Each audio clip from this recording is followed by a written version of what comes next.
رسول اللہ صلی اللہ علیہ وسلم نے ارشاد فرمایا ان من افضل ایامکم یوم الجمعہ فاکثروا علی الصلاة فیہ فاکثروا من الصلاة فیہ. فرمایا تمہارے دنوں میں سب سے بہترین دن جمعہ کا دن ہے،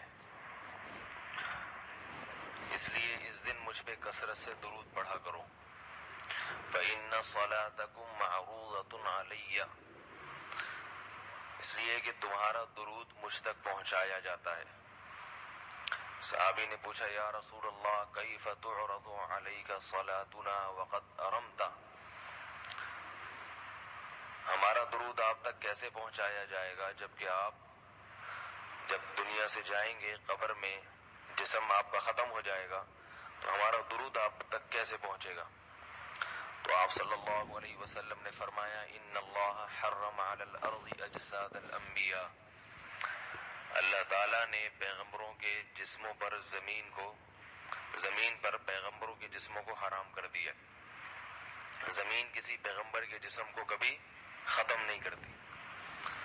تو یہ بھی امت کا اجماعی عقیدہ ہے کہ جتنے بھی انبیاء ہیں ان کے جسم بالکل سلامت رہتے ہیں. شہداء میں تو یہ بہت زیادہ مشاہدہ ہوتا ہے، بہت سارے شہداء کے جسم سلامت رہتے ہیں. تو ایک اور حدیث میں آپ صلی اللہ علیہ وسلم نے فرمایا من صلی علی صلاۃ صلی اللہ بہا عشرہ، جس نے مجھ پر ایک دفعہ درود بھیجا. درود کہتے ہیں نبی صلی اللہ علیہ وسلم کے لیے اللہ تعالیٰ سے خصوصی رحمت کی دعا کرنا. ایک ہوتا ہے عام دعا کسی کے لیے بھی رحمت، صلات کہتے ہیں خصوصی رحمت جو اللہ اپنے خاص بندوں پہ کرتا ہے. اس لیے صلات کا جو لفظ ہے نا، یہ درود اور صلات یہ پیغمبر کے علاوہ کسی کے لیے جائز نہیں ہے، کیونکہ یہ صلات خاص کس کے خاصہ ہے؟ یہ پیغمبروں کا. اس لیے ہم اللہم صلی علی محمد تو کہہ سکتے ہیں لیکن یوں نہیں کہہ سکتے اللہم صلی علی فلان. تو وہ صلی جو ہے نا صلات، یہ خاص قسم کی رحمتیں ہوتی ہیں جو اللہ پیغمبروں پر بھیجتے ہیں. تبھی قرآن میں آتا ہے اولئک علیہم صلوات من ربہم برحمہ، کہ جو لوگ صبر کرتے ہیں ان پر اللہ کی خصوصی رحمتیں بھی ہیں اور رحمت بھی ہے. تو پتہ چلا صلات اور رحمت میں فرق ہے. صلات اعلیٰ قسم کی رحمتوں کو کہتے ہیں. تو آپ صلی اللہ علیہ وسلم نے فرمایا جس نے میرے لیے ایک مرتبہ رحمت کی دعا کی، درود شریف پڑھا میرے لیے، تو اللہ اس پر 10 رحمتیں بھیجتے ہیں. اور جمعہ کے دن زیادہ فضیلت ہے درود شریف پڑھنے کی.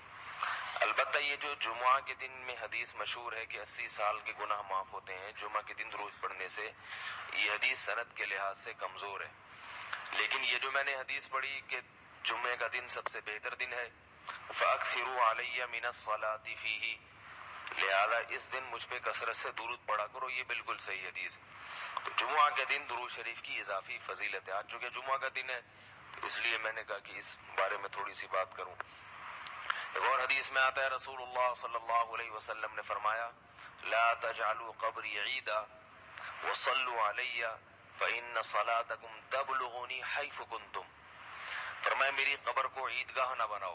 جیسے میلوں کی جگہ ہوتی ہے نا، میلے ٹھیلے، عید پہ جب سب لوگ جمع ہو کے خوشیاں مناتے ہیں، تو جیسے مزاروں پہ ہوتا ہے نا قوالیاں ہو رہی ہیں اور یہ میلے ٹھیلے ہو رہے ہیں آج کل دیکھا ہے. تو پہلے زمانے میں بھی جب کوئی نیک آدمی دنیا سے جاتا تھا تو لوگ اس کی قبر پہ دھرنے مار کے بیٹھ جاتے تھے، اور وہ مجاور اور یہ سب جو ہمارے یہاں ہوتا ہے. تو آپ صلی اللہ علیہ وسلم نے منع کیا کہ میری قبر کے ساتھ یہ کچھ مت کرو، البتہ مجھ پہ درود پڑھا کرو. اور فرمایا کہ تم جہاں سے بھی درود پڑھو گے یہ مجھ تک پہنچے گا. ایک اور حدیث میں رسول اللہ صلی اللہ علیہ وسلم نے فرمایا ما من احد یسلم علی الا رد اللہ علی روحی فارد علیہ، کہ جب بھی کوئی مجھ پر سلام بھیجتا ہے اللہ میری روح کو میرے جسم میں لوٹاتے ہیں اور میں اس کے سلام کا جواب دیتا ہوں. اب یہ کیسے ہوتا ہے؟ چونکہ یہ برزخی زندگی میں ہے لہذا اس کی کیفیات میں اور گہرائی میں جانے کی اجازت نہیں ہے. جیسے اللہ بہتر سمجھتے ہیں یہ ہوتا ہے، اس کی حقیقت کا ہمیں علم پوری طرح نہیں ہے. برزخی زندگی ہے.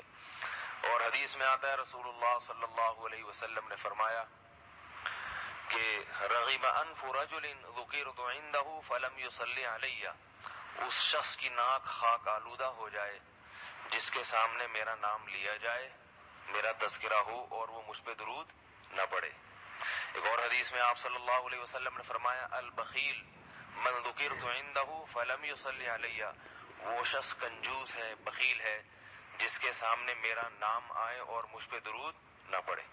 یعنی اتنی بڑی شخصیت اور اتنے بڑے محسن اعظم کا تذکرہ آ رہا ہے اور اس کی زبان سے دعا بھی نہیں نکلتی، تو اس سے بڑا کنجوس دنیا میں کون ہو سکتا ہے۔ ایک اور حدیث میں آپ صلی اللہ علیہ وسلم نے ایک شخص کو دعا مانگتے ہوئے دیکھا جس نے درود شریف پڑھے بغیر دعا شروع کر دی، تو آپ صلی اللہ علیہ وسلم نے فرمایا اس نے دعا میں جلدی کی ہے۔ پھر فرمایا تم میں سے جب کسی شخص کو دعا مانگنی ہو تو پہلے اللہ کی حمد و ثنا پڑھے، پھر مجھ پر درود بھیجے۔ قرآن مجید میں بھی اللہ نے حکم دیا ان اللہ و ملائکتہ یصلون علی النبی، کہ اللہ اور اس کے فرشتے، اللہ بھی رحمت بھیجتے ہیں اور فرشتے بھی رحمت کی دعا کرتے ہیں۔ یا ایھا الذین آمنوا صلوا علیہ وسلموا تسلیما، اے ایمان والو تم بھی محمد صلی اللہ علیہ وسلم پر درود بھیجا کرو اور سلام بھیجا کرو۔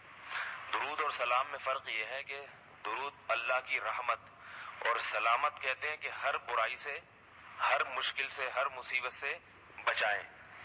تو کمال جبھی ہوتا ہے جب اللہ ہر شر سے بچا لیں اور اضافی رحمتیں بھی بھیجیں۔ تو علماء نے درود شریف کی حکمتوں میں لکھا ہے کہ درود شریف جو اللہ نے ہمیں پڑھنے کا حکم دیا، اس کی بنیادی وجہ تو سب کو معلوم ہے کہ سب سے زیادہ احسانات اس کائنات میں اللہ کے بعد کس کے ہیں؟ محمد صلی اللہ علیہ وسلم۔ تو آپ صلی اللہ علیہ وسلم کے احسانات سب سے زیادہ ہیں انسانیت پر۔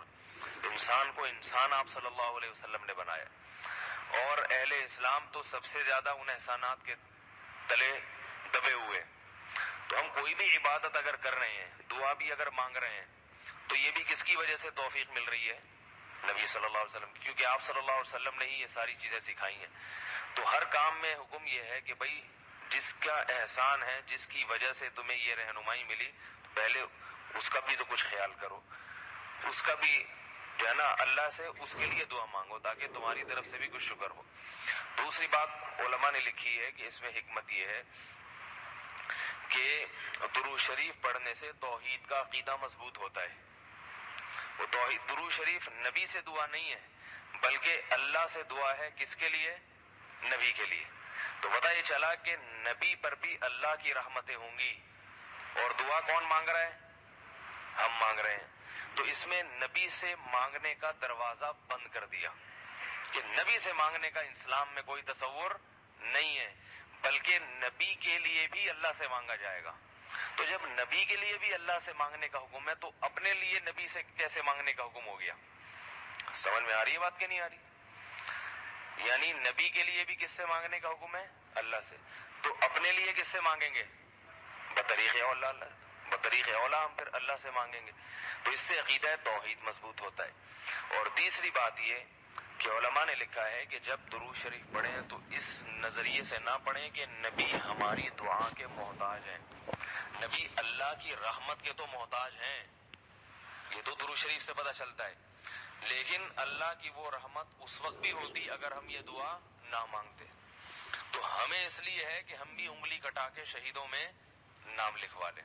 سمجھ رہے ہیں نا؟ اس کی حضرت مولانا اشرف علی تھانوی رحمہ اللہ نے بڑی پیاری مثال دی۔ فرمایا کہ جیسے کوئی بادشاہ اپنے شہزادے پر کچھ انعام کرنا چاہے، بادشاہ تو چاہتا ہے نا اپنی اولاد کو نوازنا، اپنے محبوب، شہزادہ اس کا محبوب ہوتا ہے۔ تو آپ اگر بادشاہ سے سفارش کر دیں کہ حضرت یہ تحفہ آپ اپنے شہزادے کو دے دیں یا یہ فلاں چیز اپنے شہزادے کو، تو بادشاہ تو پہلے بھی دے رہا ہے، لیکن آپ کے کہنے سے وہ اور خوش ہو جائے گا، اور خوش ہو جائے گا کہ بھئی دیکھو جو کام میں چاہتا تھا یہ بھی اسی کی درخواست کر رہا ہے۔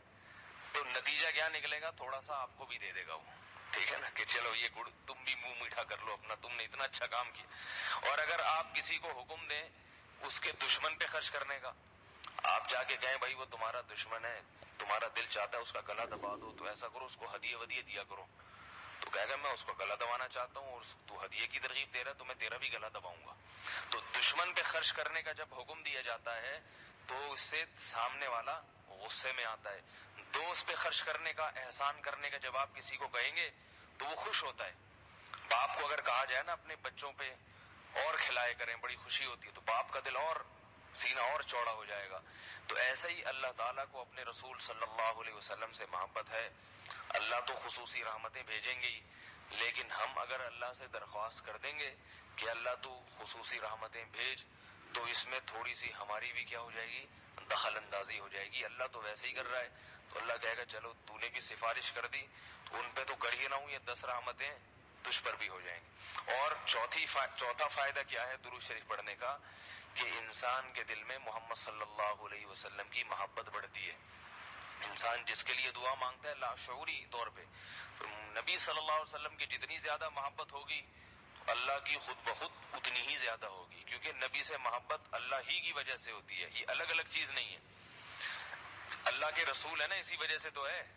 تو جتنی محبت بڑھے گی اللہ کی محبت اتنی زیادہ. اور پانچواں فائدہ کہ جتنی نبی کی محبت ہوگی, انسان کو جس سے محبت ہوتی ہے اس کی اتباع آسان ہوتی ہے, بغیر دلیل کے بھی مانتا چلا جاتا ہے. جس سے نفرت ہوتی ہے نا, اس سے ہر بات پہ دلیل, کیوں بھائی ایسا کیوں ہے.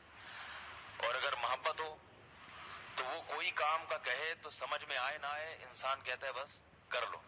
صحابہ کرام کی محبت کے جو واقعات ہیں, حضرت انس رضی اللہ تعالی عنہ جب بھی کھانا پکتا تھا, اگر اس میں لوکی یا کدو پکتا تو کدو کے ٹکڑے تلاش کر کر کے کھاتے تھے. لوگوں نے پوچھا کیوں بھائی, فرماتے ہیں کہ میں نے رسول اللہ صلی اللہ علیہ وسلم کو دیکھا ہے کہ کدو شوق سے کھاتے تھے آپ. تو نبی سے محبت تھی, کدو سے محبت ہو گئی. حالانکہ یہ شریعت کا حکم نہیں ہے لوکی اور کدو سے محبت کرو, یہ تو اپنی انسان کی اپنی رغبت ہوتی ہے, کسی کو کسی چیز سے, کسی کو کسی چیز سے. لیکن عشق کی انتہا ہوتی ہے تو انسان کو محبوب کی محبوب چیزوں سے بھی ہو جاتی ہے. تو ہمیں بھی اگر نبی صلی اللہ علیہ وسلم سے محبت ہوگی صلی اللہ علیہ وسلم, تو اگر کدو سے نہ بھی ہو تو کوئی اتنا مسئلہ نہیں ہے, لیکن فرائض واجبات سے تو ہو جائے گی نا, جو شریعت میں ضروری ہیں, جن کی آپ صلی اللہ علیہ وسلم نے بہت تاکید کی ہے, ان سے تو ہوگی نا کم از کم. محبت نہیں ہے تو ہر وقت بیٹھ کے لوچی کی تلاش, داڑھی تک نہیں رکھے گا. داڑھی کا سمجھاؤ تو کہ بھائی کیوں بھائی, پھر یہ سمجھاؤ کہ بھائی آپ صلی اللہ علیہ وسلم کے اخلاق ایسے تھے, نہیں میری سمجھ میں نہیں آتے, ایسے کیسے اخلاق بنائے جا سکتے ہیں خادموں کے ساتھ. تو محبت ہو جاتی ہے تو سارے کام آسان ہو جاتے ہیں. تو درود شریف پڑھنے کا ایک فائدہ یہ بھی ہے. تو اس لیے ہمت کر کے علماء نے جو ایک نصاب بتاتے ہیں نا, روزانہ 100 دفعہ صبح 100 دفعہ شام. ویسے تو سب سے بہتر درود ابراہیمی ہے جو نماز میں ہم پڑھتے ہیں, آپ صلی اللہ علیہ وسلم نے سکھایا ہے. یہ نہ ہو مشکل لگے تو اتنا کر لو صلی اللہ علیہ وسلم, صحیح ہے نا. یہ 100 دفعہ پڑھ لیں, کتنا ٹائم لگتا ہے اس میں, صبح 100 دفعہ پڑھ لیا, 100 دفعہ شام کو پڑھ لیا. اور اگر پورا ہفتہ توفیق نہیں ملتی تو کم از کم جمعہ ہی کے دن پڑھ لے انسان. سمجھ رہے بات کو, نہیں سمجھ رہے بھائی, میرا خیال نہیں آ رہی, ٹھیک ہے. جمعہ کا دن پڑھ لے انسان, اس میں زیادہ فضیلت ہے. اور یہ جو درود شریف ہے نا, یہ صلی اللہ علیہ وسلم پورا پڑھنا چاہیے. میں کل بھی بیان میں کہا تھا نا, ساشے آ رہے ہیں ہر چیز کے, تو جیسے سلام کے ساشے نا, سلام کرنا ہو نا اتنی سی آواز آتی ہے بس. تو درود شریف بھی حضور صلی اللہ علیہ وسلم نے فرمایا. لوگ کیا کہتے ہیں, حضور صلی اللہ علیہ وسلم نے فرمایا. بھائی صلی اللہ علیہ وسلم بول دو پورا. لکھنے میں بھی علماء نے بیان کیا ہے کہ مجلس میں, کسی مجلس میں جب آپ صلی اللہ علیہ وسلم کا نام آئے تو کم از کم ایک دفعہ درود شریف پڑھنا واجب ہے. بار بار واجب نہیں ہے, بار بار افضل ہے. مجلس میں جب ایک دفعہ نام آیا تو پہلی دفعہ بہرحال واجب ہے, یا کم از کم ایک دفعہ اس مجلس میں. بار بار پڑھنا ضروری نہیں ہے, بہتر ہے. تو یا تو پڑھے ہی نہیں, ایک دفعہ پڑھ لیا کافی ہے, لیکن پڑھیں تو پھر ساشے نہ لے کر آئیں. درود شریف کو بگاڑے نہیں, پورا ہونا چاہیے صلی اللہ علیہ وسلم. اور اگر آپ کو ڈر یہ ہے کہ نہیں بار بار پڑھنے سے میری زبان گھس جائے گی, نقصان ہوگا اور توانائی کم ہو جائے گی, روزہ زیادہ لگے گا, تو ایک ہی دفعہ پڑھ لے, مگر طریقے سے پڑھ لے, ساشے نہ لے کر آئے صلی اللہ علیہ وسلم, اس طرح نہ کرے. اسی طرح لکھنے میں بھی آپ صلی اللہ علیہ وسلم کا جب نام آئے تو مجلس ایک ہے تو ایک دفعہ کہہ دے آدمی زبان سے. لکھنا واجب نہیں ہے, آپ صلی اللہ علیہ وسلم کے نام کے ساتھ درود شریف لکھنا واجب نہیں ہے, افضل ہے. تو یا تو اگر یہ ڈر ہے کہ میں نے لکھ دیا پورا نام تو میرا پین گھس جائے گا, سیاہی کا خرچہ زیادہ آئے گا, پیسے زیادہ بھرنے پڑیں گے مجھے, مہنگائی کا دور ہے, اتنی سیاہی میں افورڈ نہیں کر سکتا, تو پورا نام ہی نہ لکھے, یعنی درود شریف لکھے ہی نہیں. لیکن اگر لکھنا ہے تو چھوٹا سا سواد نہ ڈالے. سمجھ رہے بات کو, باقی ساری چیزیں پوری ہیں. یہ نہیں کہ والد محترم میں صرف واؤ لکھ دیا, ابا خود ہی سمجھ جائیں گے اب والد کی بات چل رہی ہے, ٹھیک ہے نا. زید کا نام آیا تو صرف زے لکھ دیا. کبھی ہوتا ہے ایسے؟ ہوتا ہوگا شاید آپ کے یہاں. اور جتنی باتیں آ رہی ہیں صرف کچھ ساشے پیش کر دی, ایسا نہیں ہے. جب درود شریف لکھنے کی بات آتی ہے تو صرف چھوٹا سا سواد ڈال دیا. تو بھائی اتنی تکلیف اگر ہو رہی ہے تو نہ لکھو, کوئی فرض تھوڑی ہے. لیکن اگر لکھنا ہے تو احترام کا تقاضا کیا ہے؟ پورا نام لکھا جائے صلی اللہ علیہ وسلم. دیکھو حدیث کی اتنی بڑی بڑی کتابیں محدثین نے جو لکھی ہیں, کتنی بڑی بڑی کتابیں.